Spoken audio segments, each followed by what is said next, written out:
Batman getting called to help Japan from Godzilla, a direct sequel to the iconic King Kong vs. Godzilla movie, Godzilla falling in love with Batgirl, an epic battle to the end. This and more in the unmade film Godzilla vs. Batman. Stay until the end to see who was going to win this epic confrontation.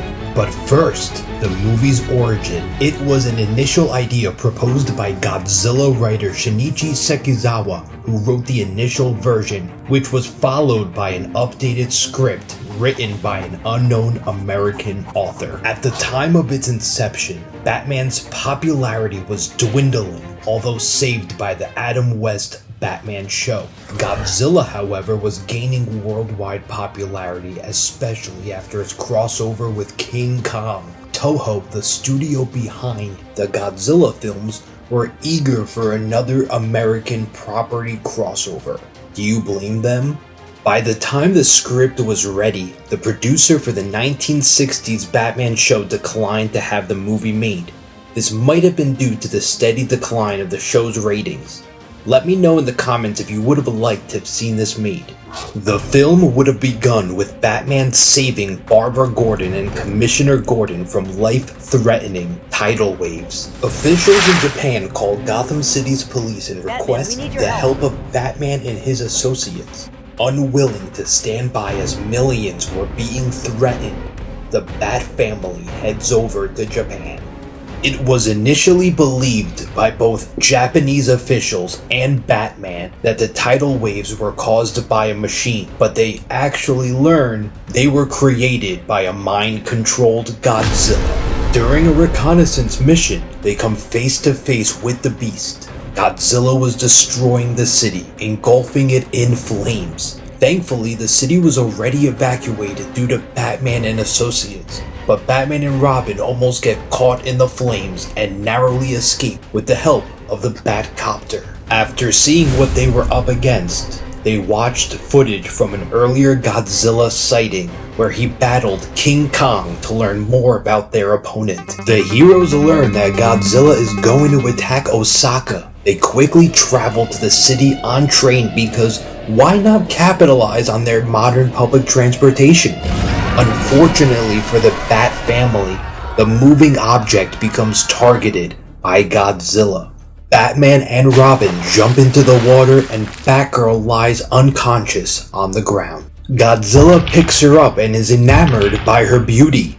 Finster, the villain behind mind-controlling Godzilla, orders him to end her life, but Godzilla disobeys and places her comfortably on the ground. That's right, Godzilla was attracted to Batgirl. What do you think? Godzilla assumes his destruction of the city and takes out the resistance fighters. After what happened between Godzilla and Batgirl, Batman surmises that Godzilla is a lonely beast, seeking a partner, looking to be united with his own kind. You would think this would be a moment of empathy, Batman trying to understand the beast. But no, he uses this thinking to create a device to lure Godzilla using a mating call. The next target, Tokyo. The city is evacuated and the heroes go into action. They stop the overarching villain, and in the process, the mind control device ceases to function. Godzilla gains awareness again and proceeds to attack the city. I love this. At this point, we've seen some characteristics not akin to Godzilla at all, but him gaining his senses and immediately attacking the city despite being free is quintessential Godzilla. By the way, notice how I'm skipping over how Batman defeats Finster, the scientist mind-controlling Godzilla, because it's way too zany, would detract from the main story, and honestly, you would lose interest so fast. Godzilla destroys the remainder of the military forces, which causes Batman, Batgirl, and Robin to flee. The Batmobile is not fast enough as Godzilla catches up, grabs the vehicle, takes Batgirl, and throws the vehicle and the heroes away. The people of Tokyo gather to see what's left of their destroyed city. Batman takes center stage and speaks to the people, presumably in Japanese because he's Batman. He tells them that he can stop Godzilla once and for all. Batman offers the people of Japan two options. Lead Godzilla into a volcano where he would be trapped or potentially decay away, or send him to space. After careful deliberation, the citizens of Japan vote. Well, first off, if you were a citizen of Japan, let me know how you would vote in the comments. But the people of Japan vote to send Godzilla into space. Batman and Robin ride to the next city Godzilla is attacking and activate the Godzilla mating call. Enraged and then curious, Godzilla puts down Batgirl and heads to what he assumes to be a member of his extinct race. Godzilla locates the source of the call, only to find that it's a giant speaker. While Godzilla observes, Batman lunges on Godzilla's tail and begins to scale him. Godzilla goes berserk, but Batman hangs on. He climbs Godzilla successfully and attaches a bomb.